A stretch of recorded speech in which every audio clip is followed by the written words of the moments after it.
Okay, man, I hope this thing is working. Clearly. Ah, you would think I'd scripted this, but I really haven't. Alright, so this is LifeZak's 2.0. Second attempt at filming. The first one, I don't know how well it went. I think I fluffed a few lines here or there. I'm going with the GoPro this time. Did I go with the GoPro last time? No, I'm pretty sure it was my phone. Almost 3 years ago. Damn. And I wrote them down somewhere. Been collecting them over the last 2.5, 3 years, just so I have something to rehearse. Lots of graffiti all over the... I was hoping to do an introduction to this thing after, but I couldn't time it up perfectly. So where did I put them? I know I put them in here somewhere. Most valued principles, which I went over last night. Consistency, clarity, efficiency, honesty, loyalty. Been thinking which of these things... never mind. Universal... Stay focused. LifeZak's 2.0, where would it be? Is it pink? This color coding system doesn't work as well because it was meant to be in conjunction with all this stuff, but... Ah, here we go. And yes, it's in pencil because I wasn't sure about it. I guess we'll start with this one right here. Unlocked office chair. Specifically this one, the Capisco Hog, which I'm sure you've seen many times before. And I got gifted this one by a family member. What that basically means is all office chairs have this feature where you can lock them or unlock them, and you can lean backwards or not lean backwards with them to a certain degree. And the hack for this one is basically I can either lock it and it doesn't move, or I can unlock it, I can lean back. And the idea is that you keep it in its default position when you're not using it. It usually for when I'm sleeping is that you just leave it unlocked, so that if I want to lean back in one because I'm exhausted and I need a place to sit, and I could just lay back. It doesn't necessarily bend because it's the whole chair that swivels. It's not like the last one where the back portion would twist, but it's the whole chair. That way it can take the weight. I can feel relaxed. It's more comfortable than it looks actually because it's an open design, so it doesn't produce as much clutter. You are literally designed so that you can drape over it. It's really quite useful. Despite not having as much cushion as the last one, it's a lot more sturdy. I mean, to be fair, it hasn't seen as much use as my previous chair, and it's way more expensive. But the fact that you really can sit all over it, I'm so glad I finally got one. I mean, I'd wanted one for a while, but they were really expensive, and I'm just glad I got gifted to it. Anyway, that's one down. Pretty basic. This is an important one. Not the best display, such a thing. Living room's going to be a bit of a mess because I'm preparing for a trip. All of this stuff, I'll come back to these later. That's not where my ties go normally. So this is a poor example of this type of setup, but the hack is do the dishes as soon as you create them, to avoid things like this happening. And most of these are not mine, with the exception of Flintstones mug. That absolutely is. And then my dad had one of them a few years ago. He didn't need it anymore, so just let me have it. It's like, okay, I'll keep it again. Bit of nostalgia. The idea is that you're supposed to do the dishes as soon as you... Because... And this is especially for something like this, which... It's not in the greatest condition, but the reason it's as clean as it is because I'm in a very strict habit, because I cook scrambled eggs in this thing. Mostly scrambled eggs, occasionally other stuff, and they really stick to the bottom. Even if you cook them slowly, which, by the way, that's another hack, is that if you cook scrambled eggs nice and slowly, they're less likely to stick to the pan, so it's easier to scrape them up. But when it's still relatively warm, what you do, you put the dish soap in, scrub it. You don't have to use one of these heavy-duty scrubbers, but I like using them because they retain their shape a lot longer than these things. Scrub Daddy, another excellent addition. This is another good one I'll come back to. And so you just rub the soap over it. Don't even need to use any water, maybe a splash of it. And you don't even need to let it soak, maybe for at most 5 minutes, but then you immediately rinse it. So just do that, because it gives it less time to sit. More importantly, don't just leave it here to dry off. Take the towel, fully dry it, and hang it back up. It takes a little bit longer than you would think, but overall, if you do the dishes as soon as you produce them, they never pile up. And I don't have that many dishes to do anyway. At the most, I'll need to leave 3 or 4 of these types of containers when I do my batch of chicken, and they're going to be around about here, but then everything else can just be cleaned up. The hardest thing to clean by far are these trays, because they get chicken batter all over them, and I have to take out the inserts and scrub the shit out of them, and they produce a lot of waste, a lot of dirty water. But aside from that, even then, once you've cleaned them, they're easy enough to dry and they can go back in, which actually brings me to my second hack. Kind of a poor example of how to do that here. But I need a visual? Yeah, I'll need a visual. Don't actually know. I was supposed to just be recording a video, not doing the dishes, but I guess I will end up actually doing the dishes. I know Zeos doesn't do cuts, but I may have to do 1 or 2 cuts because I don't know which information is too personal. That's why I hesitate. Like, oh shit, should I have said that? This is just a random thought. I mean, I've known about this hack for a while. I do this as a hack. It's part of my it's instinctive. It's part of my routine. But I don't know if I wrote it down. The hack is, what's the title? What should I call it? I don't know. Just use less water. You don't need to use as much water. Wait for it to get nice and hot, as usual, and then you really don't need that much water when you're doing the dishes. That is plenty. I would have preferred it to be hotter, and I would have preferred more bubbles from the soap. But basically, you do not need to use that much water because it's going to be contaminated with whatever food is remaining in them anyway. So it makes sense to waste less of it. Plus, you need more water to rinse them off anyway. You don't need to let them soak for a long period of time. It's more important that soap gets onto them. Yeah, I will end up actually doing the dishes.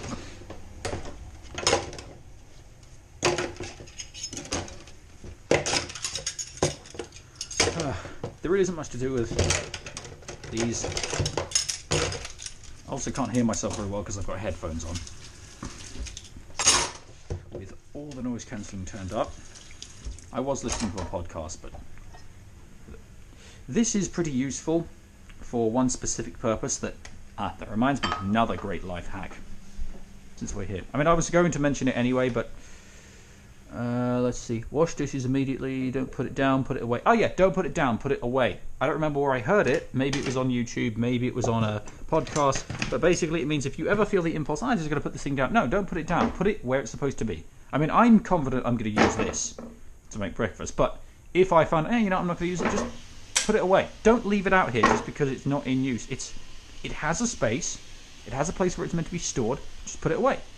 This is cool enough that I can finally put it away. I don't need to leave it there anymore. This can stay out for when it's empty. Throw it. What was I going for? Ah, yes. Finally learned how to clean this thing. I may have to cut that bit out. This is a stainless steel thermos. I imagine lots of you have it, and I don't know if you can see very far into it. Oh, for some reason it was getting dark. No. Never mind.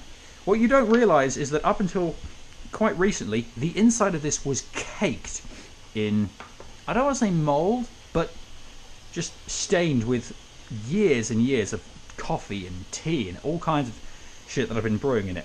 And it was absolutely stuck on. And the usual thing that you're told in situations like this is to clean it using baking soda and white wine vinegar, which we've got a tub of up there. And I have previously tried that.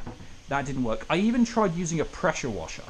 If you don't know what those things are, it's used to clean things like the patio out there. Get rid of all that mold that's on the concrete.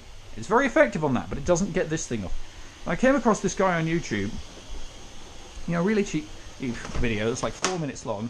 What he does is you take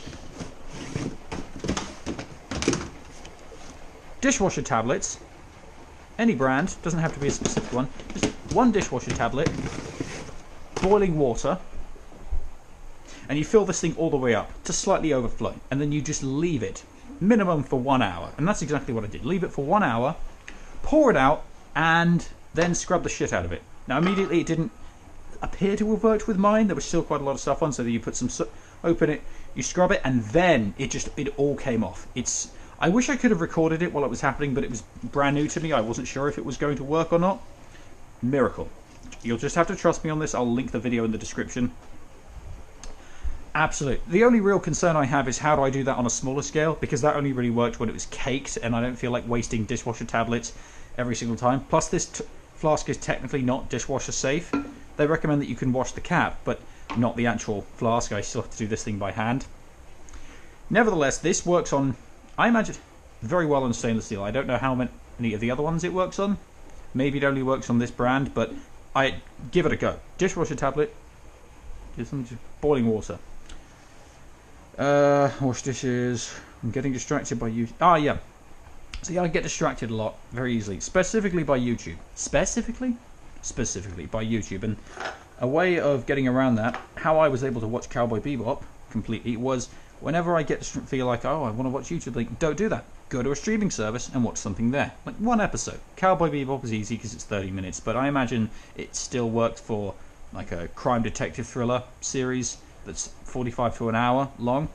And if you can, just do the one episode at a time, which is another thing I'm learning the art of, once again, is that I don't binge the whole series in one go, because then I just get bloated and it's like, I don't know, I don't want to do with this thing. I drain my energy and I can't work anymore. But if you do one episode at a time, you're technically being productive in another sense. You're burning through a series that you want to watch, and you are getting distracted by something, but it's not going nowhere. YouTube really is like junk food. It doesn't, unless you're listening to a podcast, which most of the time I could just find on Spotify anyway, and they usually even have the visual as well, and I'm actually paying for Spotify, so I get less ads. Fewer ads? Fewer ads. I think I'll stick with Netflix for the moment. Prime could work, but they've started putting more ads on, and that's really annoying me, even though I technically did cancel my subscription. Netflix, the one I've got up next is Arcane. I really have to watch that. Another hack. This isn't really a life hack, but this is a writing hack that I haven't had a chance to put into practice yet, but I will mention it anyway. Macabre Storytelling, who I'm a subscriber of. At the end of his Last of Us 2 video, the big conclusion he comes up with, after dissecting the whole of that story, is that if you write fully realised three-dimensional characters, they will tell the story for you. That's it. It's that simple. It gives you, it brings into clarity so much perspective about which direction your story is supposed to take. It's character-centric. It means that the decisions are based on real characteristics that they all have. The also reactions are already there because you know their personalities, you know what makes them tick, you know what they're afraid of, you know where their strengths lie. It gives the story something to drive it, and because it's character-based, the audience is far more likely to be engaged with it. Whereas if it's plot-based, you really have to make sure that the plot is interesting, which in the age where we can see everything, it's very hard to find novelty. Don't put it down, put it away. Oh, more to do with distractions. They seem engrossing in the moment, but if you walk away, you'll forget them within a few minutes. See, I had this morning. I really wanted to burn through another series of videos on YouTube, and I really wanted to, but like, no, you have to get up. You're up late. You have to do laundry. You've got to put on coffee, and I don't know, maybe start practicing the packing for that particular trip. And so I put on something else, another hack as well. I'll mention that in a moment. Did manage to force myself to brush my teeth, which is another thing, you know, that's a way of resetting. I was able to reset. If you feel like, I don't feel good, brush your teeth. Well, you know, drink some mouthwash. I'll mention that. That's another life hack as well. Mouthwash is so much better than chewing gum. I recently learned that chewing gum actually disintegrates your teeth faster because you're really putting them through the limit. I guess it's like the teeth equivalent of getting shin splints on your feet, except there's no exercise to improve your strength and make up for it. So if you want fresh breath, just drink mouthwash. I mean, you don't have to swallow it. You can spit it out after rinsing for a while. But the idea is that you just get a small bottle of it, and it gives you fresh breath. And you can't drink or eat anything for another 30 minutes after, but it actually does have a health benefit. Whereas chewing gum may or may not have a health benefit, but it really puts your teeth to work. So mouthwash every time. Anyway, and I've already forgotten about the distractions, and now I'm back on listening to a podcast that I have heard 1,000 times before, but it still feels novel because of the way that I've chosen to go about it. Which brings me to a very important, probably the most important life hack of this entire... Yeah. This is specifically for neurodivergent people, though it can apply to anyone. Lo-fi. Lo-fi. I discovered this when I was in university. It was on YouTube initially, even though I did have Spotify at the time. You'll see those playlists where they have like one soft background and last for like 3 hours. They can last for up to 10 hours. Really, the longer the better, because you want as much variety as possible. And you might think that the sounds kind of blend together, but it is the best thing for focusing, for calming down, for... Actually, that's it. For focusing and for calming down. That's literally what I call it brain cleanse, because that's what it's useful for. There is a slight problem with Spotify in particular, where I try to put the playlist at random, but it keeps just playing it in alphabetical order and it won't get to the bottom of it, so I have to scroll manually to the bottom so it creates a new random order. It's not as random as I would like. There's so many combinations and yet it keeps playing the same ones over and over again, and I would like some more variety. But what I do is I find a series of lo-fi playlists and I combine them into one and call it my own playlist. And it is now 168 hours long. Do I have an example? Probably should give you a visual because I know this, but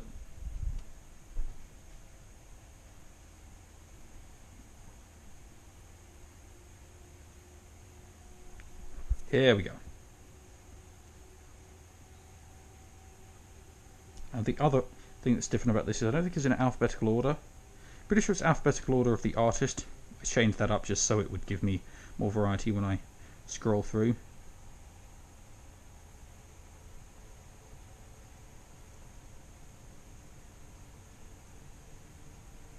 Wow. 167 hours and 34 minutes.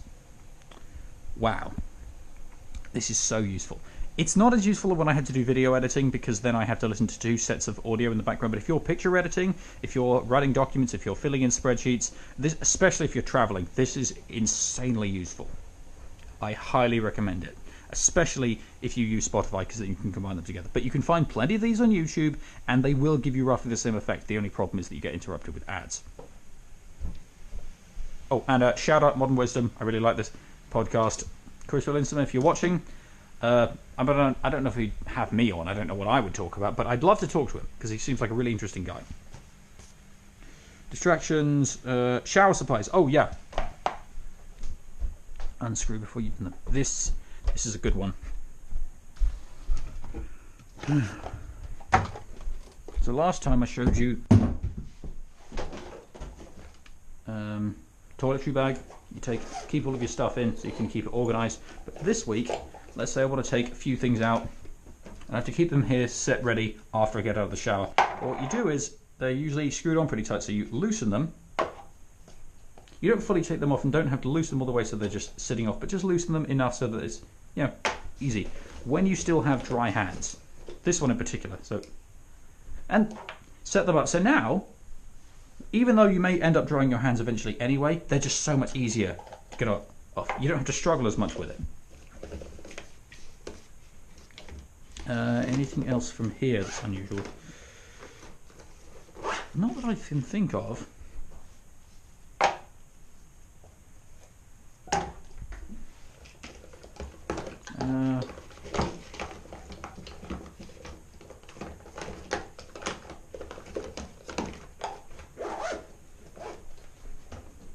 Just need refilling? I guess so. Which could be another life hack. So what's the hack? Well, this is the product that we use for cleaning the shower method. It's a decent blend. The problem is it produces a lot of plastic water bottles. And the whole point is that we're trying to reduce all of that, but where you get the refills from. Good shout out to them, and the reason I keep this bottle is because it's fucking excellent. Great action, great weight distribution, holds a lot of it. It holds, what's the capacity? What's this, half a litre? 828 mils. Okay, not too bad all things considered. But one thing that we've been using as a family a lot is Smol. And what they do, if you're in the UK, you're probably familiar with them. If not, basically they give you these capsules to refill. That's multi-purpose. That shower supply. Yep, bathroom spray. And instead, you get small bottles and you pour water onto them to activate. You use these things, capsules. The problem is, and you can't see them here because we've since gotten rid of it, but the type of bottles, spray bottles, used for bathroom supplies are terrible because of the way the action is not as smooth and they don't hold anywhere near as much liquid. And a mistake I made, which I guess does technically apply to this thing as well, is because the type of plastic they use, you cannot use very hot water or boiling, which as I have made a mistake of. They will melt the bottle, so you have to be very gentle with the type of water that you use.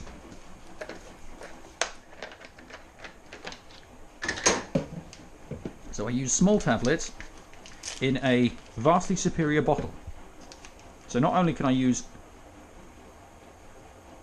I really didn't think this through. This is another problem. How do I fill this thing up well? But no matter. Small tablets, superior bottle. And with that in mind, I think I even use 2 tablets in this large bottle, so I don't dilute it. Maybe you can use just 1. In this case I will, just because there's still plenty of other liquid left over in there. But I suppose if I could give that life hack a name, it would be something like you're combining 2 different products. Like one product is the superior cleaning agent, and the other manufacturer has the superior bottle, and you're only using 1 bottle, so you're saving the environment. You don't have to keep buying plastic bottles. It's exactly what Small wanted. They just need to improve the quality of their bottle. And this stuff's easy enough to get hold of. I don't know what the American equivalent of this would be, but something like that. You're decanting one product into another. It's the same with, if it were dish soap, I might not use this bottle, I might use another one. In the case of hand soap, I already showed you last time, it was the plastic bag refills, and I have just one large dish soap decanting.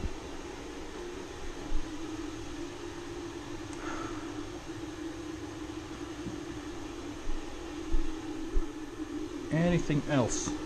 Low fire shower supplies, distractions, tamper it away, well written characters, wash dishes, unlocked chair.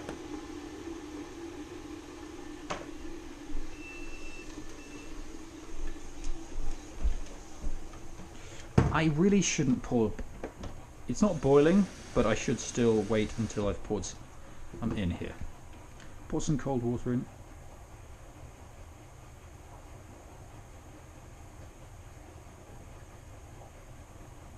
That should be enough.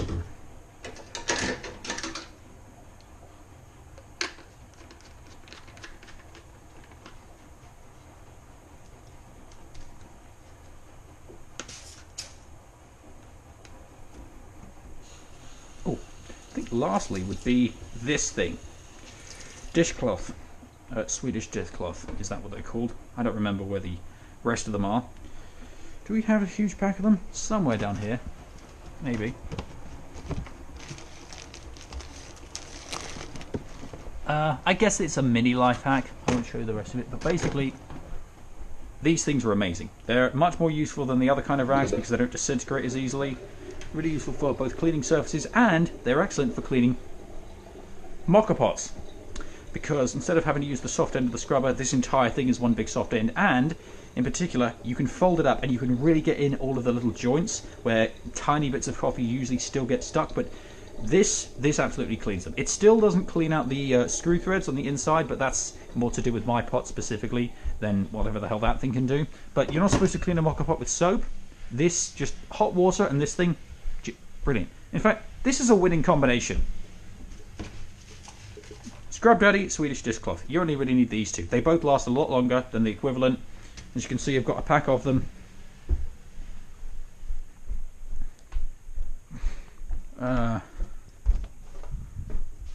Anything else? I have way too many products here. Don't worry, they're not all mine. But most of them are not mine. Did I mention this last time? Giant litre refill of body wash. Well, I do recommend this very highly because I haven't had to replace this thing for a while. I do currently have a replacement in my room somewhere that's unopened, but the point is it lasts you forever and you don't have to tip something upside down because it's got a pump bottle. And I don't know if they make refills of this in plastic bags. Maybe they do, in which case I'll consider buying them, which may or may not reduce plastic waste, but the idea is that you use this thing. Squeegee. I would love it if I could stick it on the side of the shower, but I can't. I'm going to leave this thing here. Whiteboard. Anything else? Shoehorn. Can't see any more life hacks. Guess that's it. See you in a couple of years when I've thought of new ones.